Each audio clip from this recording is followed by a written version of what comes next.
Сайн байцгаана уу? Рэйлэн байна. Өнөөдөр би та бүхэндээ The Grey гэдэг нэртэй Америкийн адал явдалт киног тайлбарлахаар илтгэлээ. Киноны гол дүр болох Джон Отвей гэх залуугийн хувьд Аляск мужийн аслагдсан газрын тосны үйлдвэрт ажилладаг. Киноны эхэнд тэрээр ажлынхаа сүүлийн өдөр паб руу орон эхнэрийнхээ талаар дотроо бодож сууна. Отвей үйлдвэрт ажилладаг хүмүүсийг чунаас хамгаалж тэднийг агнадаг анчин бөгөөд дараагийн хэсэг тэрээр амрах байрандаа ирэн эхнэртэйгээ хамт авахуулсан зураг харж амиа хорлох тухай тайлбарсан захиаг түүнд бичүүлдээдэг. Отвей зэрлэг амьтдыг алхаас залхан тэднийг өргөдөх болж шөнө дунд Отвей амиа хорлохыг оролдох боловч чуны уйлах чимээ түүний бодлыг өөрчилнө. Маргааш өглөөнд тэрээр ажлаа хүлээлгэн өгч цасан шуурганаас өмнө гэртээ харахаар онгоцсон дамжиж суув. Отвей суудалтаа суун захиагаа уншихад Тод гэх залуу түүний дэргэд суун ярилцах боловч Отвей залууг хэлсэн зүйлсэд нь хариулалгүй ууртайгаар түүний амаа амхихыг хүснэ. Удалгүй Тод сандлаасаа босон өөр газар сууж Отвейг унтах үед нь онгоц баг зэрэг савлах бөгөөд дараа нь Тод онгоц сүрэх тухай ярихад онгоцсон байгаа хүмүүс түүнийг хараад чимээгүй байхыг шаарддаг. Хэсэг хугацааны дараа онгоцны үйлчлэгч эмэгтэйг зорчигчдын дундор алах үед зурагтны дэлгэц жирэлдсэн гэрэлнүүд анивчиж Отвейг сэрэхэд онгоцны температур буурсан байлаа. Харин тухайн мөчид онгоц гинт өндөр алдан хүмүүс сандралдаж Отвей цонхны цанг арилхан онгоцны хөдөлгүүр шатаж байхыг тэрээр олж харав. Удалгүй хөдөлгүүр дэлбэрч онгоц удирдлагын алдан хоёр хэсэг болон хуваагдана.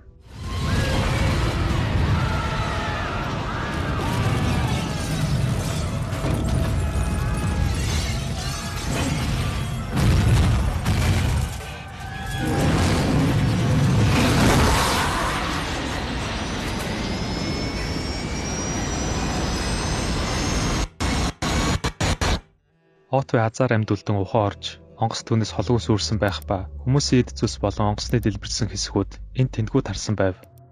Отвей хаширгах чимээ сонсож онгоц руу гүн Тодыг босгож өөр амьд үлдсэн хүмүүс туслахаар явна. Тэрээр малгай олж өмсөхдөө Хернандес гэх залуу гинти шоконд орсонг нь мэдэж түүнийг тайвшруулахыг хичээдэг. Удалгүй цасан шуурга баг зэрэг намдан Отвей Хернандес хоёр сүрлээс амьд үлдсэн хүмүүсийг онгоцонд оруулж тэрээр цус алдаж билүүг туслахыг хичээдэгч түүний амийг аврах ямар ч аргагүйгээ ойлгосноор залуу нас ордог байна. Брук шахнаасаа болж халзуурч Отвей, Хернандес, Брук, Тод, Талгет, Хенрик, Диаз гэх 7 хүн онгоцны сүрлээс амьд үлдэж Диаз хүмүүст хандан Тодын онгоцонд хэлсэн зүйлээс нь болж онгоц сүрсэн хэмээн түүнийг буруутгав. Отвей хүмүүст хандан аврагчид тэднийг олох хүртэл хамгийн багадаа 7 хоног болж магадгүй хэмээн тусламж ирэх хүртэл амьд үлдэх ёстойгоо хэлж тэд хөлдөж өгөхгүй тулд мод хайрцаг гээд түлж болох бүхэл зүйлсийг цуглуулж эхэлнэ. Тухайн өдрийн оройн тэд онгоцны асгарсан түлшээр бамбар асааж Отвей онгоцноос холгүй зайд нэгэн эмэгтэйг олж харан түүн туслахаар очиход эмэгтэйг эдэж буй чон гинт гарч ирэн Отвей руу дайрдаг. Чон Отвейгийн хөлнөөс хазан тэрээр толгоорон цохих үед азар хүмүүс хурч ирэн түүнийг авардаг байна. Отвей хэсэг шоконд орж тэрээр онгоц руугаа яван цусаа тогтоож хэрвээ тэр чоны үртээ ойр байгаа бол чонууд эргэж ирнэ хэмээн хүмүүс тайлбарлана. Диаз үүнийг яаж мэдсэнийг түүнээс асуухад Отвей анчин гэдгээ хэлэн чонууд хүмүүсийг шаргацсан мэдсэн учраас тэд чоны анхаарлыг татахгүй тулд хүмүүсийн цогцыг онгоцноос холдуулахар болдог. Тэдний цогцуудыг зөөх үед Диаз насварсан хүний төрөвчийг аван Отвейтай маргалдаж хэсэг хугацааны дараа тэд нар галын дэргэд суун үлдсэн хоолоо идэж суухдаа чоны архирах чимээ сонсно. Отвей галт бамбараа барин хүмүүс чимээ рүү очиж чоны сүрэг ирсэн байхыг тэд олж харав.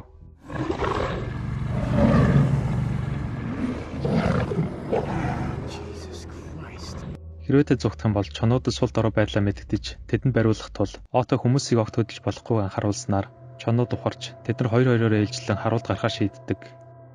Шөнө Брук Хернандес хоёр харуулт гарахаар хуваарлагдсан. Брук хэсэг зүрмэлэх үед Хернандес онгоцноос холгүй бие засахаар явахдаа чононд бариулдаг байна. Өглөө нь Отвей Хернандесийн онгоцонд орж ирээгүй анзааран онгоцноос гарч явахдаа түүний цогцыг олж бусдаа мэдэгдэв. Дараа нь Отвей хүмүүст хандан хэрвээ тэд чоны газар нутаг дээр байгаа бол чонууд тэдэнд лөө буцаж ирнэ гэдгийг хэлж тэдэнтэй тулдахгүй бол хэн ч амьд үлдэхгүй хэмээн тайлбарлана. Хэрвээ тэд газар нутгаас нь явбал чонууд тэднийг тайван орхиж магадгүй. Эсвэл орой орж чадвал чонуудаас өөрсдөө хамгаалах боломжтойг Отвей хүмүүст хэлэх боловч Диаз Отвейтай маргалдаж хэн ч түүнийг дараагаас сонгоогүй хэмээн уурлан орой явахаас татгалздаг.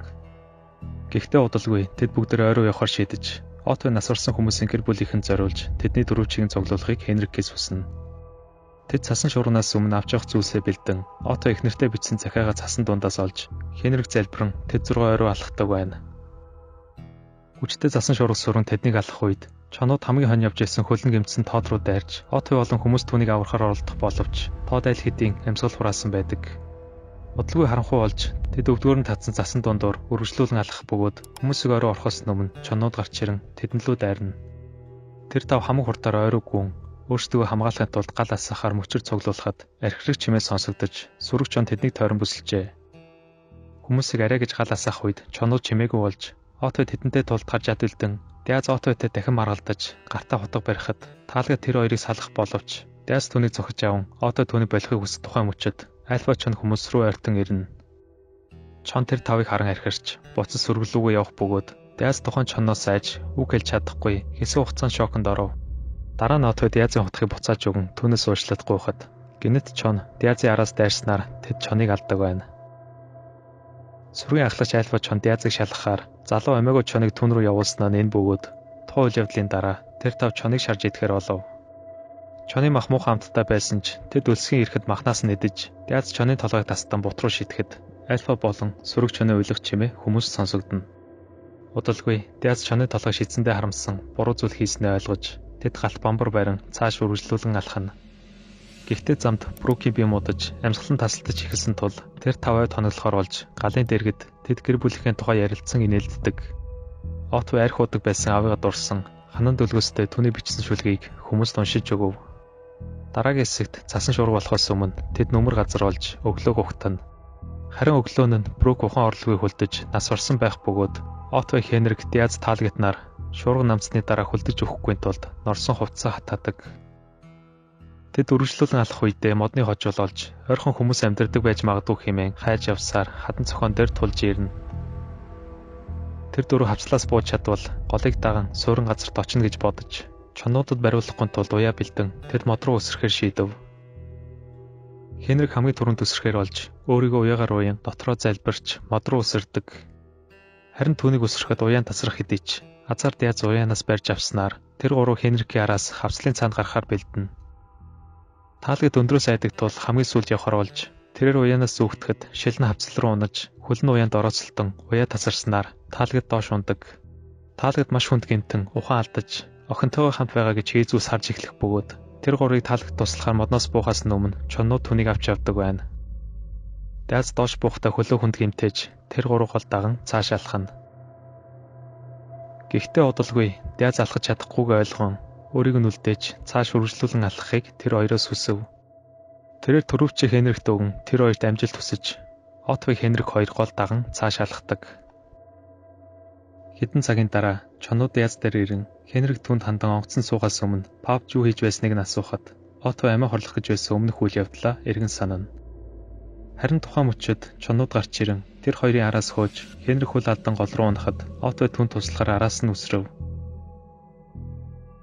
Хенрикийн хөл чулуунд гацсан Отто түүний амийг аврахаар хиймэл амьсгал хийн уснаас гарах гэж оролдох боловч харамсалтай нь Хенрик амьсгалж чадалгүй голд живдэг байна.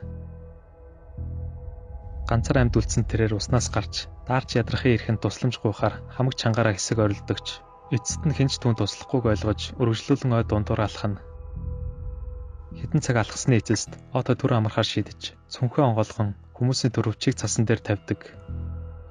Отто залуусын аав ээж эхнэр хүүхдүүдийнхэн зургуудыг харан хайртай хүмүүс нь тэдний гэртээ ирэхийг хүлээж байгааг ойлгох бөгөөд үүний дараа Отто амиа хорлох тухай бичсэн захиагаа хамгийн сүүлчийн удаа уншив. Отто захиаг уншихдаа чоны өрний дэргэд ирснээ анзаарч чонууд түүнийг тойрон удалгүй сүргийн ахлагчтай тэрээр хац тулгарна. Альфа чоныг ойртон ирэхэд сүргийн залуу чонууд ухарч Отто эхнэртэйгээ хамт байсан дурсамжаа эргэн сандаг.